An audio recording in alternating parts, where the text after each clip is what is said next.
Balake. Where is Balake at? My name's Blake. Do you want to go to war, Balake? I'm for real. Ron. Ron is right here, everyone. Welcome back for more SPTV, where every day is a great day not to be in a cult.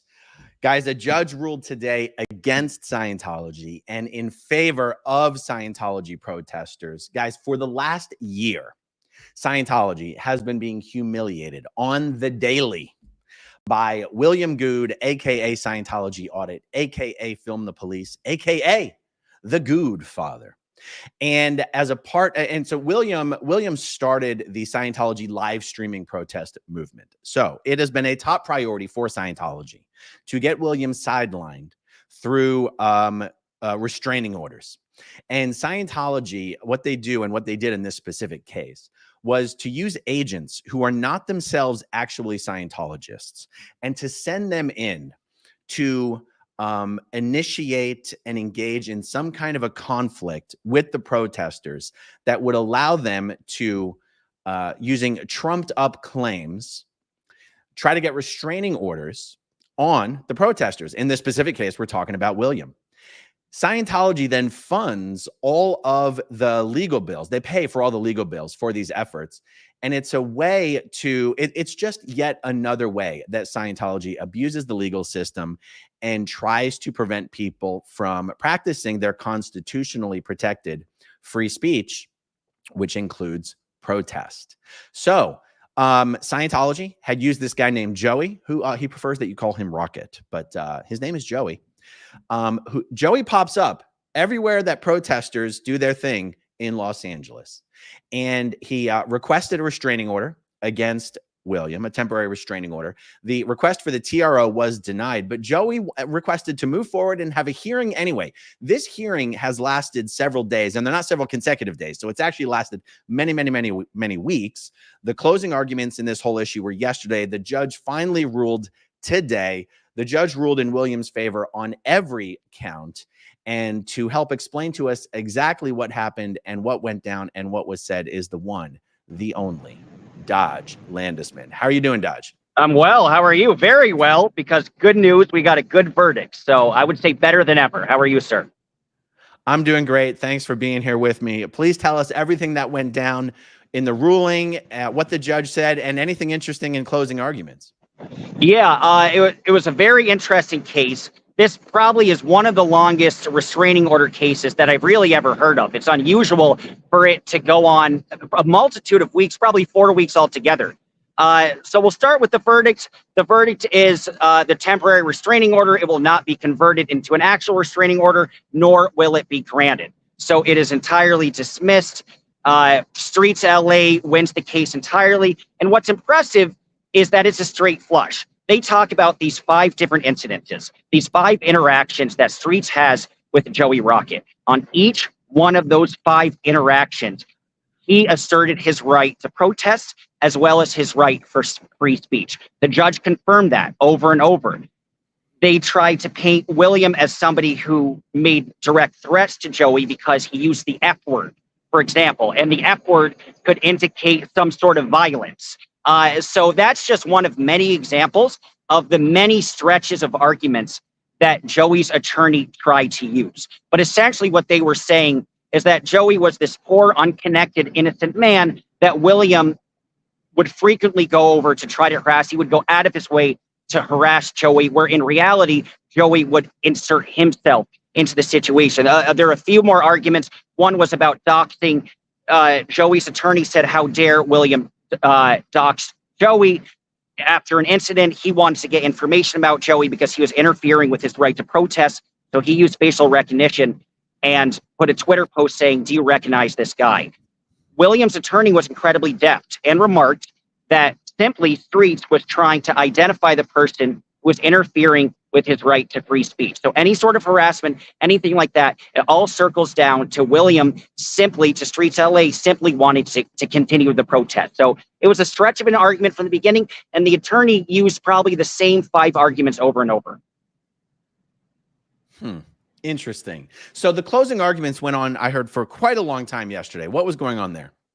Yes, the closing arguments, it was an entire court, it was 2 entire court sessions.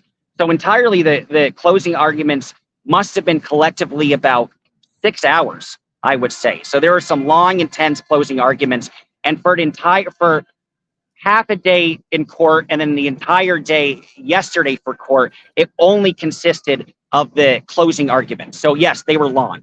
The closing arguments were essentially a rehashing a lot of what I just said, but a few extra jabs. One of the hilarious things is that StreetsLA's attorney said, well, Joey is potentially a straw man for Scientology. And then the attorney for Joey says, my client is a man. I don't know why you're identifying him as a straw man, but my client is an animator. My client is a friend. My client is a loving dog owner. So every little thing that he could try to harass or to harangue the opposing counsel on, but that didn't actually have any real merit, he tried to do so. So that was one of his arguments. He made the argument about doxing, that Joey was essentially doxed, that was not okay. He made the argument, the big argument that was being made in the closing argument is that StreetsLA is responsible for the content in his chats. That these chats were going by essentially goading and directing William to directly have interaction with Joey. And that the chat was harassing the Joey. And because of that, and they were telling William to go, William was making a concerted effort to harass Joey. It was a stretch. And then StreetsLA's attorney quickly retorted. She said, listen, William Good has over 200,000 subscribers. The chat goes by a mile a minute. You're not even going to be able to look it up. And what was funny is that the attorney for Joey tried to use an example of the speed of the chat to remark that StreetsLA would be able to see it, but he used the computer. So the attorney for Joey used the wrong format. So it's like, good job, stupid. So, you know, I mean, he was talented in a lot of ways, but really idiotic in others. But at the end of the day, they just simply didn't have that much of a leg to stand on. The other aspect that was remarked upon in the closing arguments was that StreetsLA is profiting. That isn't relevant to this case. And the judge later remarked in her ruling that all this stuff about the profit is not a relevant argument. So Joey's attorney spent a collective 4 hours, probably 5 separate times, talking about how William profits from this.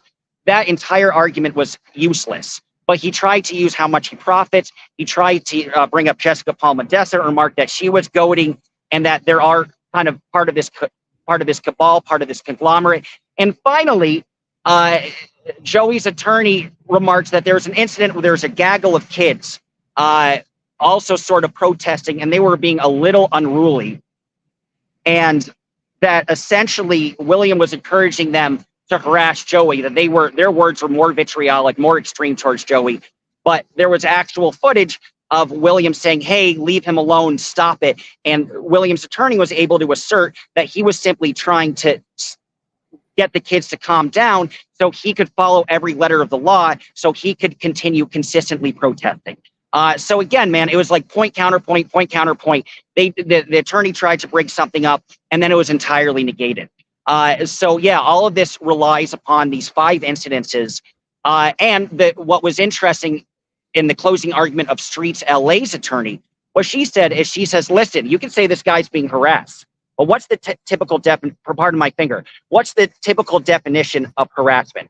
The usual definition would be consistently following somebody, would be trying to contact them, would be following them home, would be making a death threat, would be emailing them, would be contacting their family members. None of this happens. What simply happens is all 5 of these were interactions in public in plain view. But not only that, but it wasn't on some residential cul-de-sac. It was on Hollywood Boulevard. I'm sorry, that's one of the 10 most pedestrian-heavy sidewalk streets in the entire nation. And so all of these interactions took place within vicinity of that location, entirely in public view, when Joey was going to this location with the understanding that it was protesting. None of the attorneys said this, but what it all boils down to, and why Will won, is that this was mutually assured destruction, right? You could say, the judge did say that William was, her exact words of William was being nasty and vitriolic with his words, but mutually assured destruction, if you go into that environment and you accept that you're going to have these nasty interactions and you come to that same location, you don't live in that location, you don't need to go to that location for work, yet you still keep coming back. I'm sorry, that is mutually assured destruction. Finally, what's fascinating is that StreetsLA's attorney got this quote from Joey Eckers, and he said, "Sticks and stones can break my bones, but words can never hurt me." Sorry, that's him giving permission. That's him giving permission for all this stuff that William is throwing at him. He has verbally said, "I'm not going to be hurt. Words can never hurt me." So his bluff was called, and this ruling was made. But yes, it was them really trying to grasp at straws and portray Joey as this kind of victimized old man. It was very funny. In the first hearing, he showed up with a walker. He wanted to appear that he was old, and then he fainted in the courtroom, and then outside the courtroom, he was getting preliminary medical care, and yet he refused to actually be put in an ambulance or get further medical care. Of course, he wanted to do this when the door was open, and he was hoping that the judge would take a little peekaboo and feel sympathy for this sad old man who's not very sad. And to Joey's credit, he was seen going for a nice hike in Runyon Canyon, so I will credit him for his energy and his vigor, but worked against him in this ruling here, I would say. Joey pulled a "my pearls." Oh, my pearls. Exactly. He was Mr. Pearl. Was there any specific question or comment from the judge relating to the fact that it's not like these protesters are showing up at Joey's place of residence or place of employment? They're showing up to protest a Scientology facility. Joey, for some reason, constantly magically turns up wherever these protesters are, right, at multiple different locations. How could he possibly claim that he's the one who needs to be protected by a restraining order? I mean, obviously that was the essence of the entire hearing, but was there anything commented specifically on why do you keep showing up? Yeah, they tried to make arguments about that.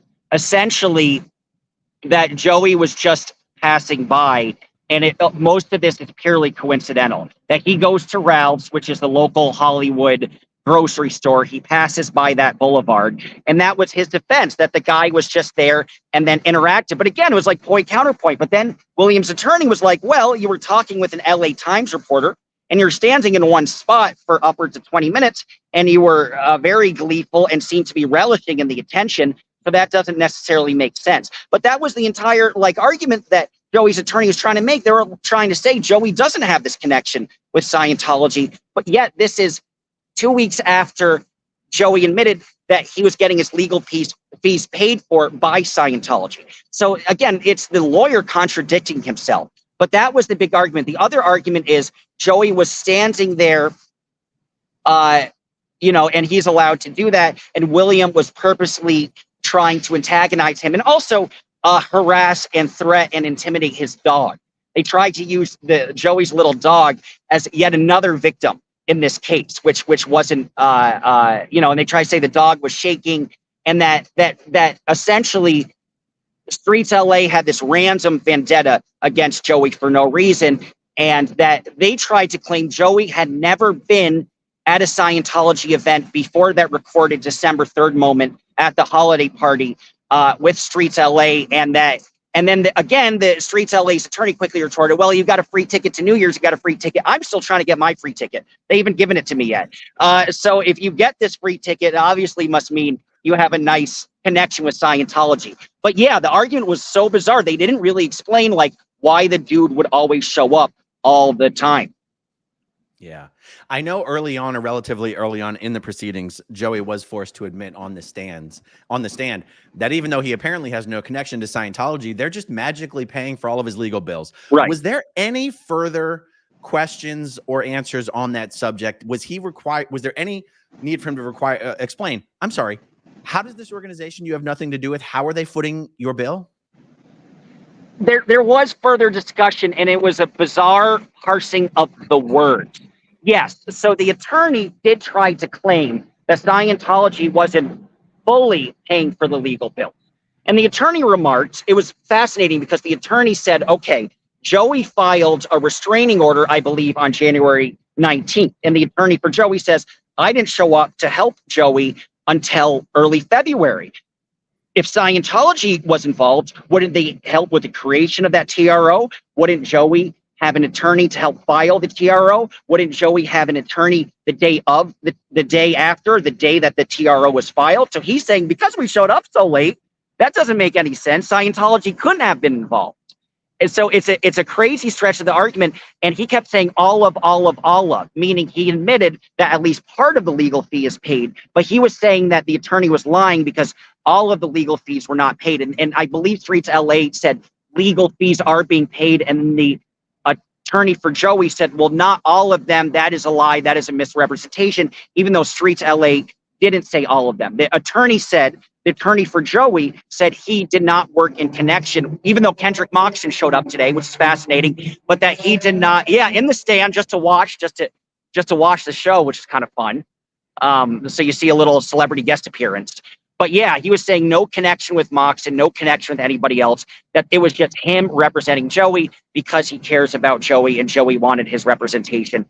And that, and he said, I can't believe you're trying to accuse my client of being a paid agent by Scientology. You're victimizing and harassing this person. So yeah, he tried to make that claim and wash his hands and say we have no connection. But again, it's like the way Scientology keeps shooting themselves in the foot. If they want to say they have no connection, they shouldn't have Moxon show up at the last day to completely debunk everything. I know, it's like you have not only Scientology's attorney, but he's an OT8 Scientologist. Yeah, he's hardcore. Right. His daughter worked at the base where David Miscavige, the international base, until she unfortunately passed away, right. Lost her life. Let me ask you this. I'm curious about this aspect of them trying to hold Streets responsible for the content of his live stream. Yes. You've explained that one of the ways that was discredited was they were trying to show what the live stream looked like on a laptop, when in reality Streets live streams from his phone. I'm sorry, did you get the impression that if it had been a laptop, or if his chat had been visible to him, that somehow it would have mattered? Well, I think he'd have more of a case, because only with the argument that the super chats apparently the chats for the members are more visible than the regular chats. Perhaps if you showed that on a phone, then people would see that maybe it would be able to catch William's eye.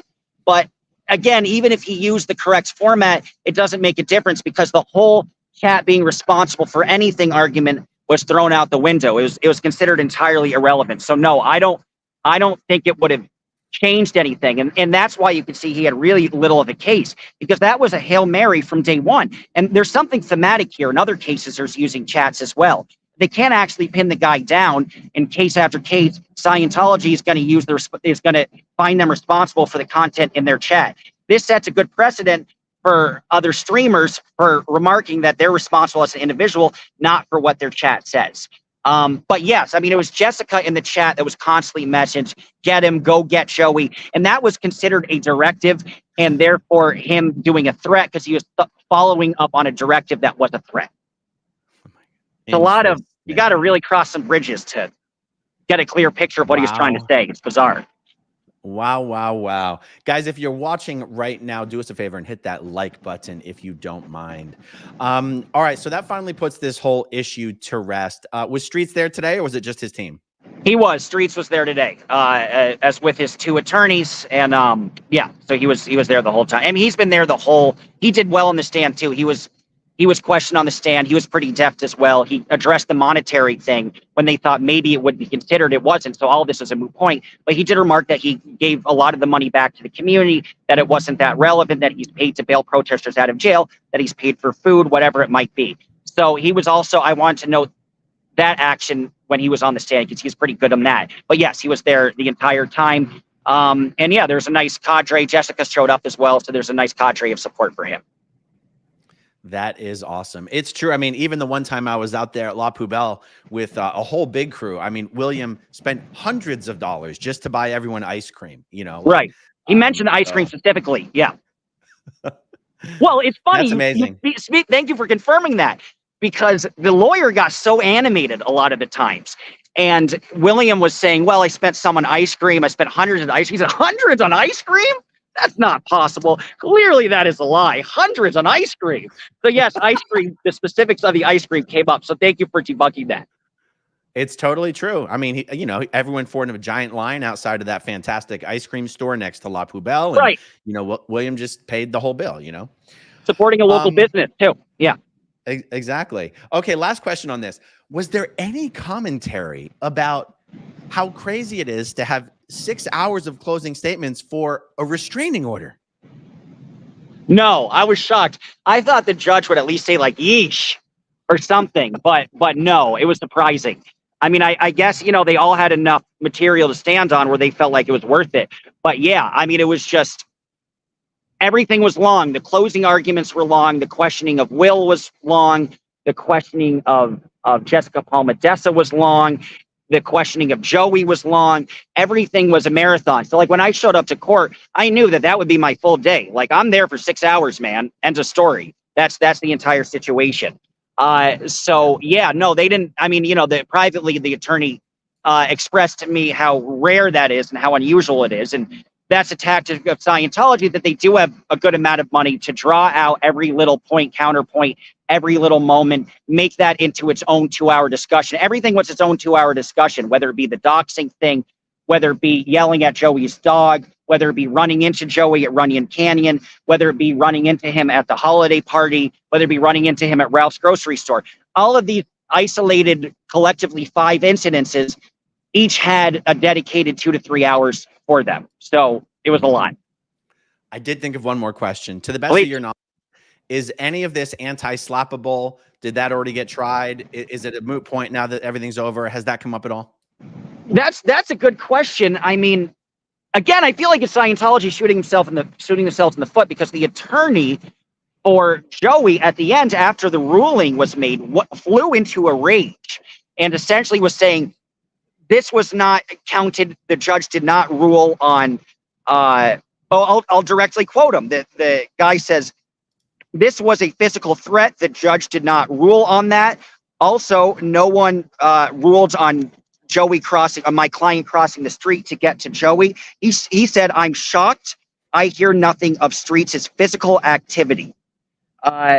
And then he directly quoted, "There's nothing about saying will haunt my client's punk ass, nor is the doxing, nor is the ruling." So he went on a big diatribe about that, but it all amounted to nothing, and it made him look bad, because it made him look frivolous. Instead of, if he wants to file an appeal or something, or refile, I think in this case it'd be a refiling. If he wants to do that, you think he'd want to bite your tongue and look professional. But he was like borderline screaming.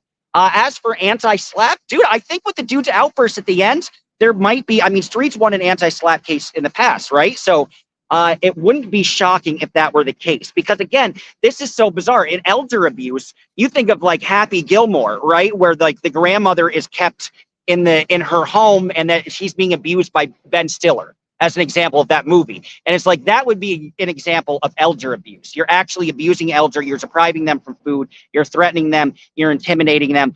All of this happens in a public interaction. So perhaps the judge might want to look at something that sets precedents. So all of these cases don't have to be relitigated unnecessarily, because again, all of these were stretches of arguments. It wasn't an elder being neglected at all. That wasn't the situation.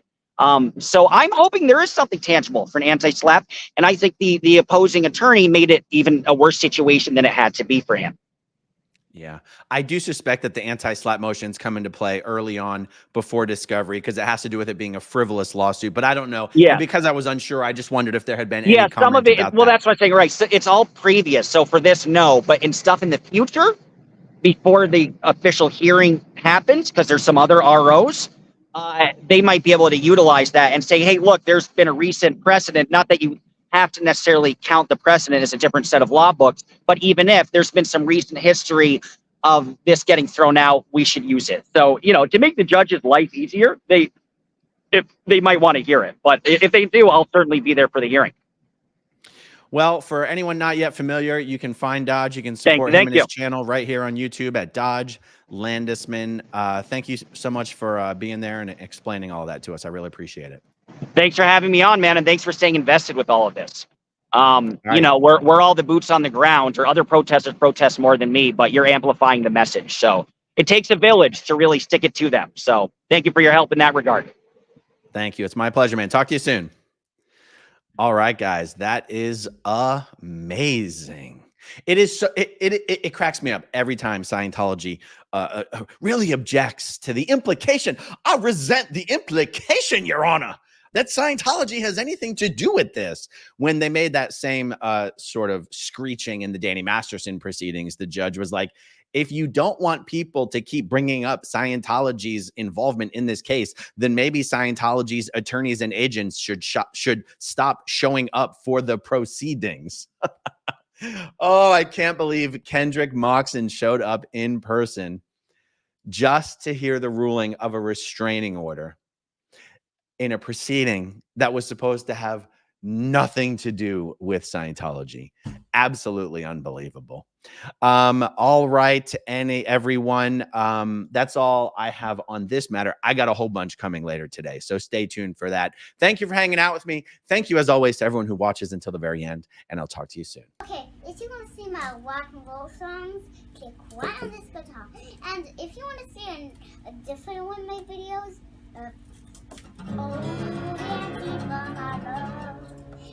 then you could click right inside here. If you have subscribed or not, subscribe right